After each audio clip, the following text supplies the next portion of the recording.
Avner est né dans une famille traditionnaliste. Son père travaille dans la police et sa mère est femme au foyer. Il a commencé à étudier dans des écoles laïques et à l'âge de 16 ans, il commence à s'intéresser à la religion. Puis petit à petit, il est devenu plus religieux, il a décidé de quitter le lycée pour entrer dans une yeshiva. Ça n'a pas dérangé ni inquiété ses parents qui voyaient plutôt ça d'un bon œil car les fréquentations de son lycée les inquiétaient. Avner a étudié à la yeshiva jusqu'à 19 ans, a épousé complètement le mode de vie orthodoxe ainsi que le mode vestimentaire, le chapeau, le costume. C'était le petit tzaddik de la famille. Ses parents étaient très fiers de lui. Et à 19 ans, Avner décide de passer son permis de conduire. À ses cours de conduite, il a retrouvé ses amis du lycée laïque. Et le Yetzer Hara, le mauvais penchant faisant bien son travail, Avner s'est éloigné doucement de la pratique des commandements. Très rapidement, il s'est retrouvé en dehors de tout cadre scolaire, vivant la nuit plutôt que la journée, fréquentant des mauvais amis, et la kippa, elle avait complètement disparu. Son papa avait suivi son évolution avec beaucoup d'inquiétude. Autant il était fier d'Avner quand il était à la yeshiva, autant aujourd'hui il avait même honte de son fils.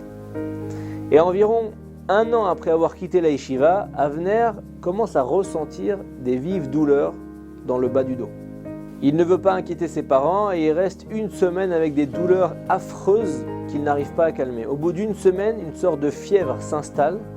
Sa conscience se trouble et Avner commence à saisir le téléphone pour appeler ses parents. Il a juste le temps de dire à sa maman qu'il ne se sent pas bien et il s'écroule directement au sol inconscient. Ses parents arrivent chez lui en urgence, le transportent à l'hôpital. On lui fait subir une batterie d'examens et devant les résultats, les médecins sont complètement abasourdis. Son taux de créatinine, qui est une substance nocive pour le corps habituellement neutralisée par les reins, a atteint un taux de 30, alors qu'avec un taux entre 7 et 14, un homme est déjà au seuil de la mort. En réalité, pendant 2 semaines, le fonctionnement de ses reins s'est dégradé peu à peu et s'est complètement effondré. On l'envoie alors au service d'urgence des dialyses. La dialyse consiste en fait à aspirer tout le sang du corps, à le filtrer et à le remettre dans le corps. Et voilà que la dialyse lui a sauvé la vie. Mais après ça, les médecins lui ont annoncé que ses reins étaient complètement, définitivement hors d'usage. Avner sort de l'hôpital au bout d'1 mois et à partir de là, il n'avait plus du tout la même vie. 3 fois par semaine, il devait se rendre à l'hôpital pour se brancher à l'appareil de dialyse pendant 5 ou 6 heures. La dialyse était sa seule chance de survie. Je me rappelle personnellement mon grand-père qui devait y aller, c'était très très fatigant, très éprouvant. Et voilà que Avner, pendant 6 mois, il a subi des dialyses. Il est passé de 70 kg à 45 kg. Puis les médecins ont confié à ses parents qu'ils devaient peut-être songer à une greffe de reins.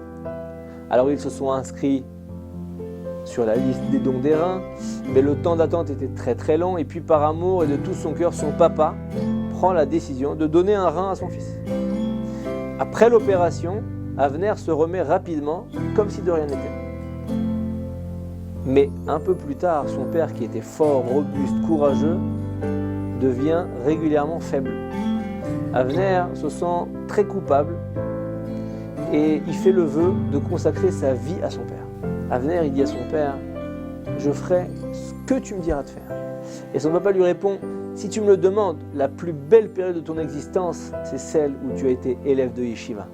Je sais qu'il est déjà tard, mais sache que ça m'a apporté beaucoup de satisfaction.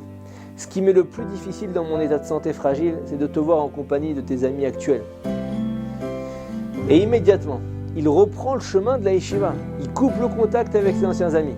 Il redevient très vite un bon étudiant en Torah. Il accomplit les mitzvot. Il retrouve grâce aux yeux de son père qui s'adresse à lui avec amour et lui dit « Tout vaut la peine dans le but de te voir comme ça.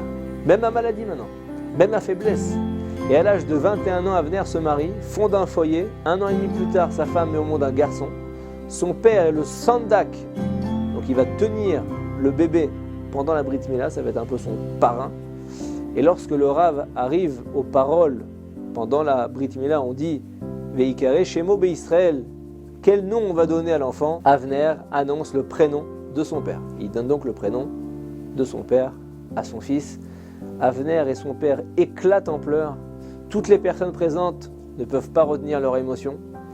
commence à pleurer. Tout le monde sait parfaitement combien son père a sacrifié pour Avner, combien d'années de souffrance il a dû subir pendant la période où Avner avait dévié du droit chemin.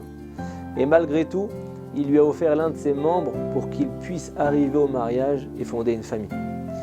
Les frères d'Avner ont ensuite suivi sa trace vers le chemin de la Torah et des mitzvot, puis les parents les ont rejoints. Hachem dispose de moyens divers pour prodiguer du bien à ses créatures. Avner sait très bien, au fond de lui, que cette histoire terrible l'a sauvé de l'enfer. Aujourd'hui, avec 6 enfants, il observe les amis qui l'entouraient à l'époque et il comprend à quel point Hachem lui a sauvé la vie. Certains sont en prison, d'autres ont tenté de fonder une famille mais sans succès. Certains ne font rien de leur vie. La destruction de ses reins a été une chose effroyable, mais cela a évité de détruire sa famille complètement. Avner continue à se sentir redevable envers son père. Il le sert, lui donne satisfaction, lui témoigne des marques d'honneur, mais il a l'impression que ce n'est pas assez. Et voilà qu'il y a quelque temps, son papa l'a complimenté et lui a dit « J'imagine si ma famille était sans toi. Il n'y aurait ni religion, ni honneur, ni satisfaction. Tu as introduit une grande bénédiction éternelle dans cette maison. Et je te le dis, mon fils, sache que je ne t'aurai pas seulement offert mon rein, mais je t'aurai aussi offert mon cœur. Shabbat Shalom.